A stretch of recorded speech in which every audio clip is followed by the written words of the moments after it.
Celui qui arrose, une plateforme qui promeut les talents et potentiels. Ce mardi, nous aurons comme orateur le révérend apôtre Jonathan Kassongo. Shalom, shalom, très chers bien-aimés, que le Seigneur vous bénisse là où vous êtes, soyez fortement bénis. Je bénis notre plateforme, celui qui arrose. Nous disons merci à Dieu pour cette occasion qu'il a permis que nous puissions encore là, être là. Et nous bénissons tous les hommes de Dieu qui ont eu à nous édifier par leur grâce. Que le Seigneur se souvienne de vous. On va prier avant d'aborder les sujets bien-aimés d'aujourd'hui. Seigneur Dieu les grâces, nous te disons merci pour ces moments que tu as permis, que nous puissions être là, que toute gloire te revienne. Saint-Esprit, sois encore avec nous, au nom de Jésus. Amen. Oui, chers bien-aimés, que Jésus-Christ vous bénisse abondamment. C'est lui qui arrose cette plateforme qui promet des talents. Bien-aimés, nous sommes là pour vous, nous sommes là ensemble pour accomplir la mission que le Seigneur nous a donnée. Et pour aujourd'hui, nous allons partager un sujet très important, bien-aimé dans les Seigneurs, sur la fidélité. La fidélité, ça c'est un sujet très important. La fidélité dans nos relations, la fidélité dans nos ménages, la fidélité, bien-aimée, dans la société, la fidélité envers Dieu. C'est vraiment quelque chose de très capital. Et en tant que serviteur de Dieu, en tant qu'enfant de Dieu, bien-aimé dans les Seigneurs, nous devons savoir que la fidélité doit caractériser tout celui qui est enfant de Dieu. Tout celui qui est enfant de Dieu, tout celui qui sert les Seigneurs, bien-aimé dans les Seigneurs, la fidélité doit les caractériser. C'est très important. La fidélité est une qualité, bien-aimé, que nous pouvons développer. Si nous voyons, même dans la Bible, dans Galates, chapitre 5, là où Paul a parlé des aspects des fruits de l'esprit, il y a aussi cet aspect qu'on appelle fidélité. Bien aimé, quand on voit cet aspect qu'on appelle fidélité, nous voyons les caractères que l'esprit donne à un chrétien. Les caractères que l'esprit donne à tout celui qu'on appelle missionnaire, à tout celui qu'on appelle enfant de Dieu. C'est très important, très cher bien-aimé.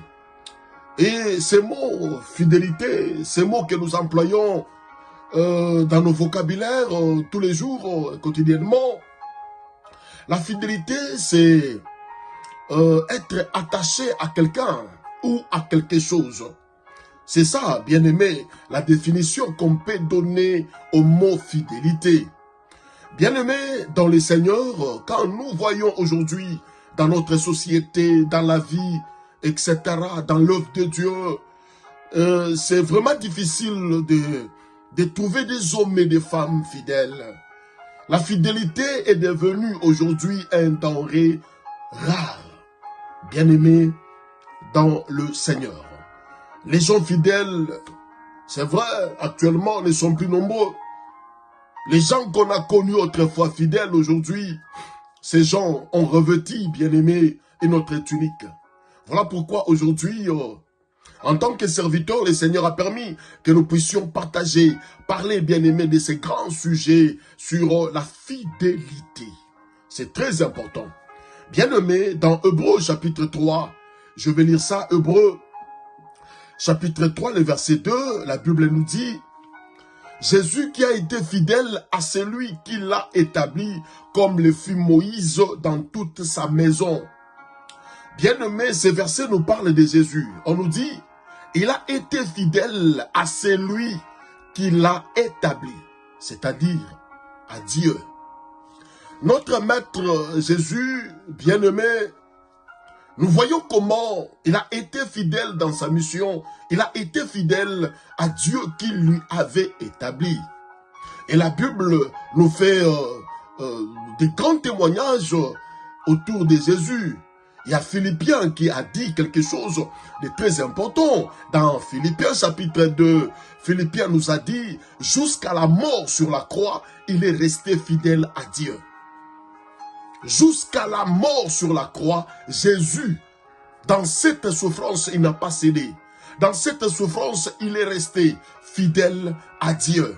Bien aimé, c'est très important que nous puissions comprendre cela. Même à Gethsémane, dans sa prière, quand il a dit au Père, éloigne de moi cette coupe, et on a vu, il est revenu pour dire, Père, après être fortifié par l'ange, bien sûr, il a dit, Père, toutefois que ta volonté soit faite. Il a accepté ces chemins-là. Il a accepté la souffrance. Pourquoi? Parce qu'il a été fidèle. Bien-aimés, nous voyons que la fidélité, c'est quelque chose qui doit rester dans nous en tant que chrétiens, que ce soit dans des bons moments ou que ce soit dans des mauvais moments. La fidélité doit caractériser tout celui qui a l'appel de Dieu, tout celui qui est appelé à servir le Seigneur. On ne doit pas être versatile, bien-aimé, par notre manière de faire. Et on a vu ici Jésus, ce n'était pas les temps, ce n'était pas la circonstance qui, tout ça l'avait changé. Mais il est resté dans sa position initiale. Cette constance en Dieu était avec lui. Et c'est ce que nous devons, bien aimer, remarquer, voir dans la vie de celui qu'on appelle enfant de Dieu, serviteur de Dieu, servante de Dieu. La fidélité, bien aimé, dans les seigneurs. Nous devons suivre Jésus, il est notre modèle. Bien aimé, sois fidèle dans ton église, sois fidèle dans ton ménage, sois fidèle dans tes relations, sois fidèle à ta femme, sois fidèle à ton mari, sois fidèle dans ton engagement, sois fidèle dans ton ministère, sois fidèle au Seigneur. Nous devons, bien aimé dans les seigneurs, être fidèles. Voilà, bien aimé, nous devons être fidèles. C'est très important, bien aimé dans les seigneurs. Aujourd'hui, c'est vrai, on a des ministères bancals. Aujourd'hui, on a des problèmes dans la société. On a des problèmes entre nous, tout simplement parce qu'il n'y a plus la fidélité. Des gens ne sont plus fidèles. Voilà pourquoi il y a des trahisons. Il y a des choses horribles qui se passent au milieu des serviteurs de Dieu, etc. Voilà pourquoi nous sommes venus, bien aimés, pour te dire, reste fidèle, c'est très important. Remarquez dans Actes des Apôtres, nous allons lire quelque chose là. Actes des Apôtres, chapitre 16, le verset 14 à 15. Actes des Apôtres, chapitre 16, le verset 14 à 15. La Bible nous dit ceci. L'une d'elles, nommée Lydie, marchande de pourpre de la ville de Thyatire, était une femme craignant Dieu. Elle écoutait le Seigneur, lui ouvrit le cœur pour qu'elle fût attentive à ce que disait Paul.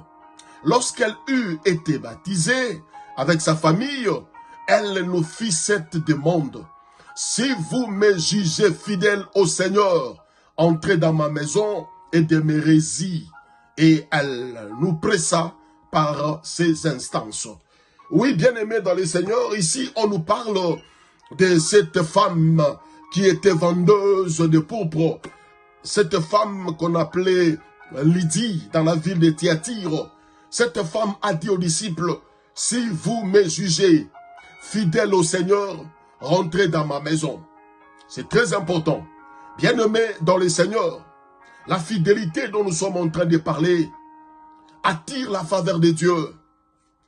Lydie, marchande de pourpre, a dit aux apôtres, si vous me jugez fidèle au Seigneur, entrez dans ma maison et demeurez-y. Bien aimé, quand on voit ces versets est grand, ces versets est profond. Bien aimé dans le Seigneur. Voilà pourquoi nous, en tant qu'enfants de Dieu, nous devons comprendre l'idée de Dieu. C'est très important, très cher bien-aimé. Ce qui a fait que Paul et les autres entrent dans la maison de Lydie, c'est la fidélité. Bien-aimé, c'est la fidélité qui a fait que Paul et les autres apôtres puissent entrer dans la maison de Lydie.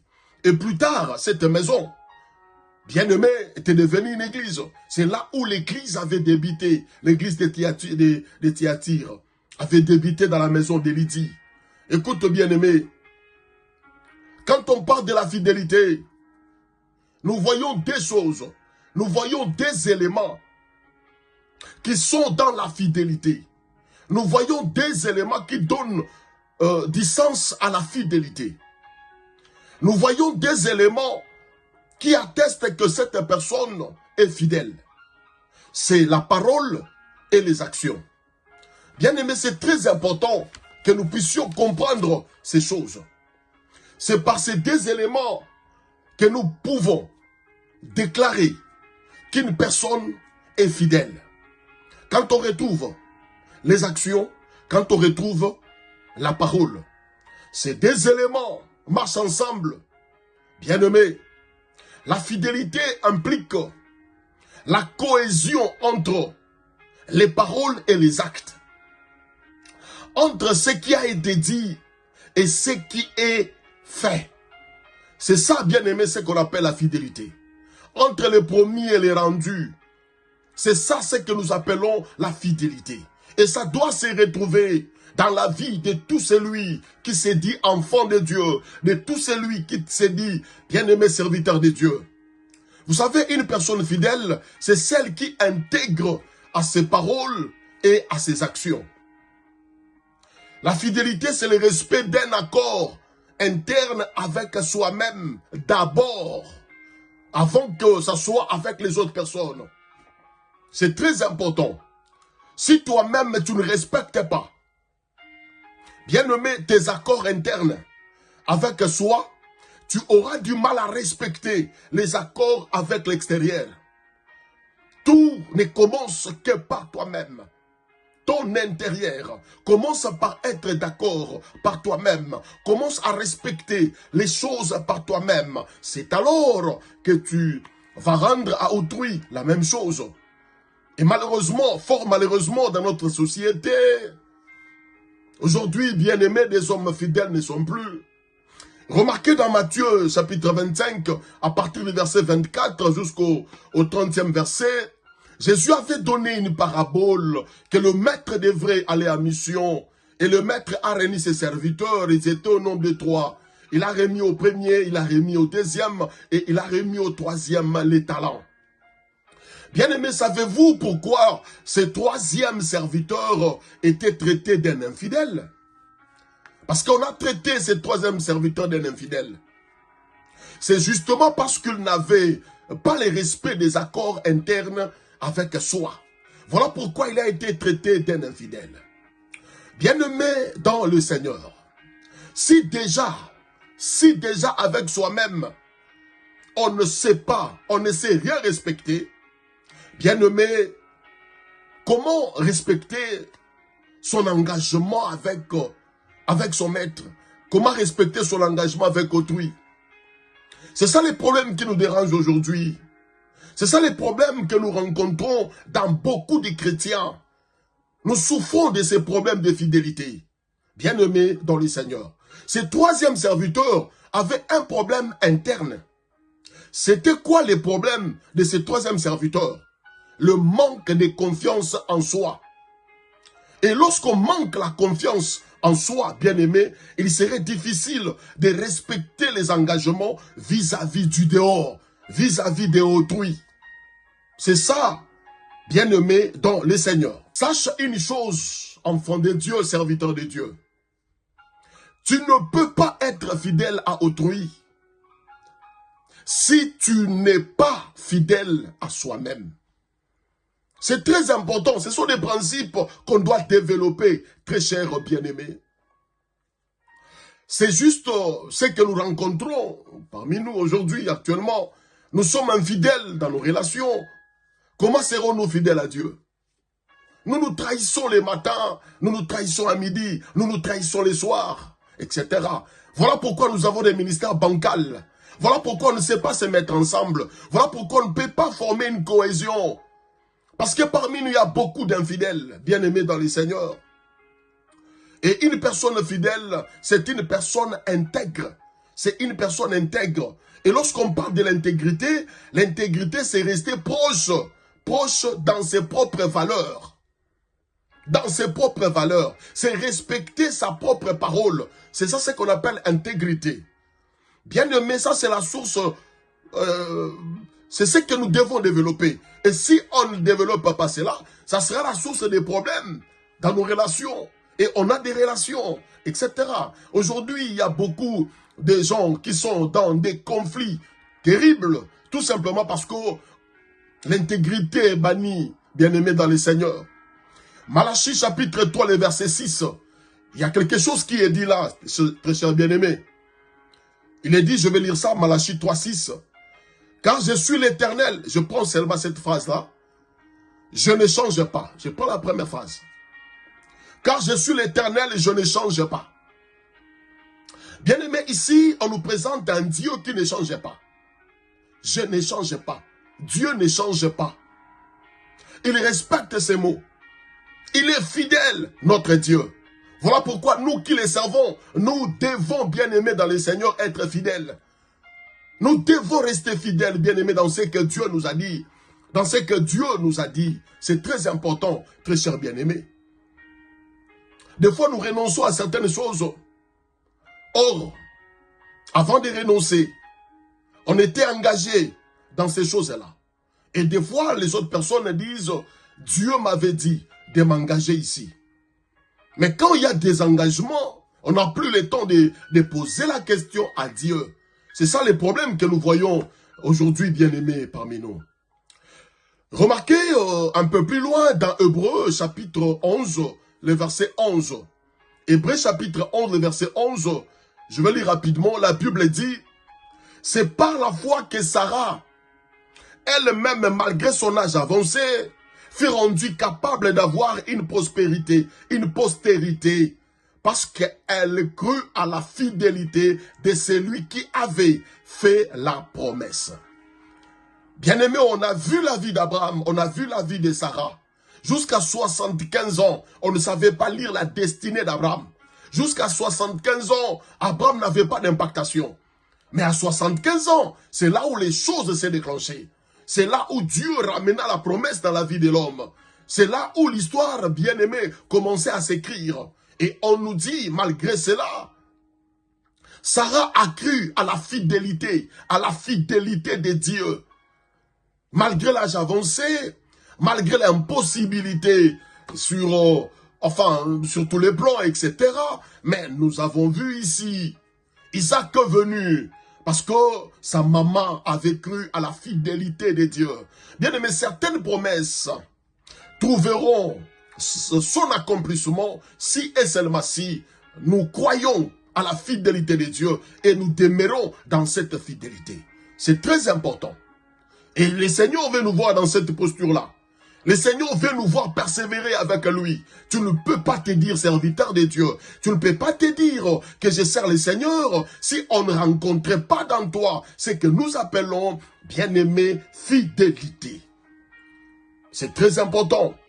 Bien-aimé, pourquoi ne vivons pas l'accomplissement? Ne vivons-nous pas l'accomplissement, bien-aimé, dans le Seigneur? Pourquoi ne vivons-nous pas l'accomplissement? Et quand on voit cette question que je viens de poser, le psalmiste a répondu à cette question dans le livre des Psaumes, chapitre 12, le verset 2. Le psalmiste a dit ceci. Sauve, Éternel, car les hommes pieux s'en vont, les fidèles disparaissent parmi les fils de l'homme. Bien-aimé, ça c'est le psalmiste qui nous dit, les fidèles disparaissent, des gens fidèles ne sont plus.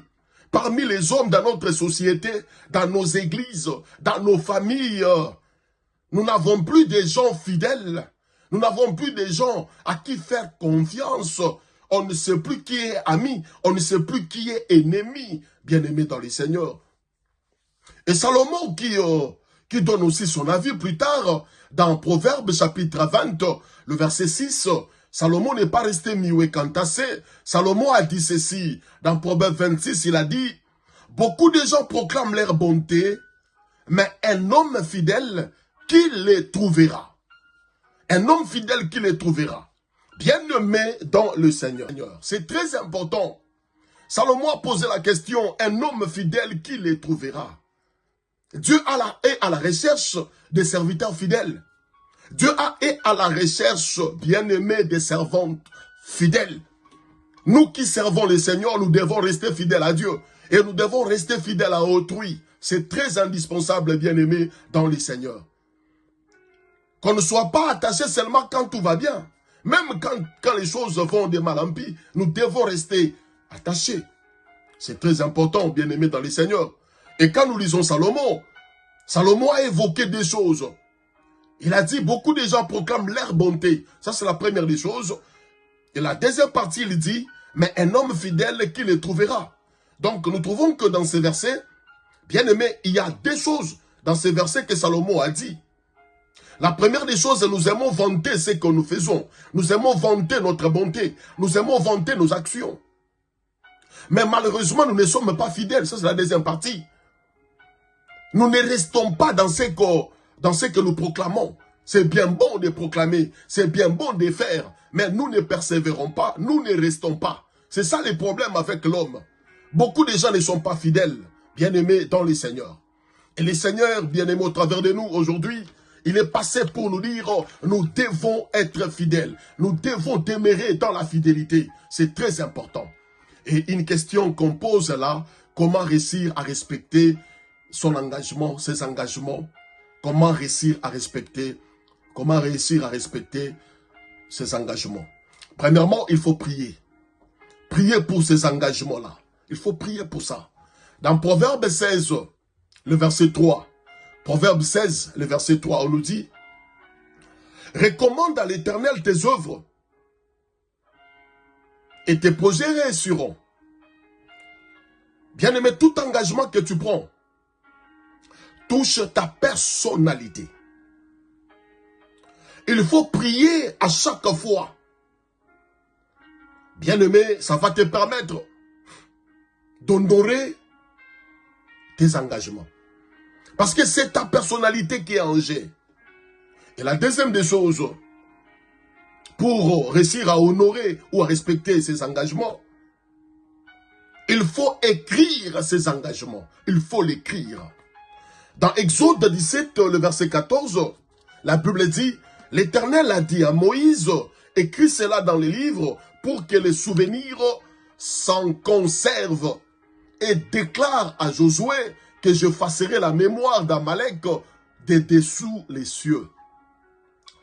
Bien-aimé, si tu veux réussir à respecter tes engagements, prends l'habitude de transcrire dans un cahier. Comment veux-tu respecter un engagement pour lequel, bien-aimé, tu n'as plus d'infos? Si tu n'écris pas, tu ne prendras pas des infos sur ton engagement. Tu finiras par abandonner. Voilà pourquoi il faut écrire. Quand on a un engagement avec autrui, quand on a un engagement avec Dieu, bien-aimé, il faut écrire. Et la troisième des choses, il faut planifier ses engagements. C'est très important. Proverbe 24, 27 nous dit ceci. Soigne tes affaires au dehors, mets ton champ en état, puis tu bâtiras ta maison. Donc un engagement sans plan n'est qu'un souhait. Tu veux respecter tes engagements, alors planifie-les. Bien-aimé, ces 3 points nous aideront à respecter nos engagements, à être fidèles. Et nous devons être fidèles, bien-aimés dans le Seigneur. Le Seigneur veut nous voir dans la fidélité et nous devons persévérer. Les hommes fidèles amènent au loin les choses. Reste fidèle dans ce que tu fais. Reste fidèle dans ton église. Reste fidèle dans ton ménage. Reste fidèle dans tes programmes, dans tes projets avec autrui. C'est très important. Oui, bien-aimés, nous voilà à la fin de notre sermon pour aujourd'hui. Que Dieu vous bénisse, vous qui étiez là pour nous suivre. Que ce message vraiment vous apporte consolation et direction. Soyez bénis abondamment. C'était votre serviteur, l'apôtre Yves Nathan Kassongo. Bye bye. À la prochaine. Que Dieu bénisse.